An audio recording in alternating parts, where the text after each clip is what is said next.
Hello, Joe. Let's read this question. So this question says, given assertion is a body may be accelerated even when it is moving uniformly. The reason we given क्या when direction of motion of a body is changing, the body may have acceleration. ठीक है? And we have given the four options corresponding to this. ठीक है? आपको यहाँ पर assertion reasons given कर रखे हैं. तो चलिए बच्चों इस क्वेश्चन को स्टार्ट करते हैं. तो देखिए बच्चों इस क्वेश्चन का की कॉन्सेप्ट आप क्या लिख सकते हैं. The key concept of this question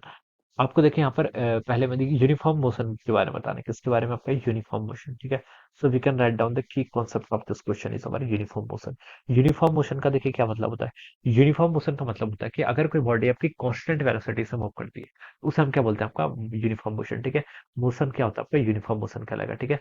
motion आपका यूनिफॉर्म कब होगा देखिए मोशन आपका यूनिफॉर्म तब होगा जब बॉडी आपका क्या करेगी कांस्टेंट वेलोसिटी से मूव करती है ठीक है वेलोसिटी क्या रहती है जब आपकी कांस्टेंट रहती है this is a condition for the uniform motion ठीक है तो अगर वेलोसिटी कांस्टेंट रहेगी तो उसका मतलब क्या बच्चों एक्सेलेरेशन आपका जीरो होना चाहिए क्योंकि एक्सेलेरेशन क्या होता है चेंज इन वेलोसिटी लेकिन वेलोसिटी देखिए एक्सेलेरेशन क्या होता है आपका डीवी बाई डी टी ठीक है एक्सेलेरेशन देखिए यहाँ से क्या इन्फेरेंस निकाल सकते हैं एक्सेलेरेशन आपका डिफाइन होता है डीवी बाई डी टी अगर आपका वेलोसिटी कांस्टेंट है तो डी बाई डी टी तो जीरो होना चाहिए जो यहाँ से पता चल रहा है ठीक है तो यूनिफॉर्म मोशन का मतलब आपका वेलोसिटी कांस्टेंट रहेगी वेलोसिटी कांस्टेंट होने से मेरा ये मतलब है कि वेलोसिटी का मैग्नीट्यूड भी कांस्टेंट रहेगा और वेलोसिटी की डायरेक्शन भी कांस्टेंट रहेगी ठीक है अगर कोई वेक्टर क्वांटिटी कांस्टेंट होती है तो उसका मतलब उसका स्केलर जो रिप्रेजेंट कर रहा है यानी कि स्पीड वो भी कांस्टेंट रहेगा और डायरेक्शन भी क्या रहनी चाहिए कांस्टेंट रहनी चाहिए ठीक है लेकिन अजर्सन में लिखा है कि बॉडी में भी एक्सेलेटेड बॉडी एक्सेलेटेड हो सकती है when it is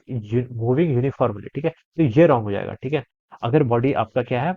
uniform move कर रही है तो उसका एक्सेलेरेशन ऑलवेज जीरो ही होता है एक्सेलरेटेड मोशन कभी नहीं हो सकता तो बच्चों क्या बता सकते हैं अजर्सन तो बच्चों आपका यहाँ से इनकरेक्ट हो गया अब रीजन पे आइए रीजन पे क्या लिखा है when direction of motion of the body is changing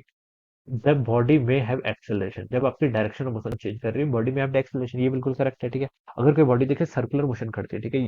जिसको हम यूनिफॉर्म सर्कुलर मोशन ही बोल देते हैं ठीक है अगर कोई बॉडी आपका यूसीएम कर रही है ठीक है तो इस कंडीशन पर देखिए क्या होता है बॉडी अगर आपकी कांस्टेंट स्पीड से मूव कर रही है बॉडी की स्पीड तो कांस्टेंट है लेकिन डायरेक्शन देखिए आपकी हर इंस्टेंट पर क्या हो रही है आपकी चेंज हो रही है क्या हो रही है आपकी डायरेक्शन आपकी हर इंस्टेंट पर क्या होती है आपकी चेंज होती है आप टेंजेंट ड्रॉ करके डायरेक्शन क्या कर सकते हैं यहाँ पर फाइंड आउट करके बता सकते हैं ठीक है अब देखिए direction of motion of the body changing ठीक है लेकिन बॉडी के पास क्या है आपके पास आपका एक्सेलरेशन है ठीक है अगर बॉडी आपका ऐसे मूव कर रही है तो बता सकते हैं इस पर ऑलवेज सेंट्रीपिटल एक्सेलरेशन तो होगा ही ठीक है ये हम यहाँ पर से बता सकते हैं ठीक है तो यहाँ पर लिखा था कि रीजन पे the direction of motion of the body is changing then body में हैव एक्सेलरेशन तो ये स्टेटमेंट आपका करेक्ट है ठीक है डायरेक्शन ऑफ मोशन चेंज कर रही है तो एक्सेलरेशन होगा ठीक है तो ये बच्चों क्या बिल्कुल करेक्ट है तो हम बता सकते हैं कि अजर्सन तो इनकरेक्ट है बट रीजन आपका करेक्ट है ठीक है तो अजर्सन क्या है आपका false but reason is true ठीक है तो ये आपका देखिए फोर्थ ऑप्शन से मैच कर जाएगा तो we can say that option 4 will be the right answer of this question ठीक है ये क्या हो जाएगा इसका राइट आंसर हो जाएगा so I hope you all understood this concept all the best and thank you so much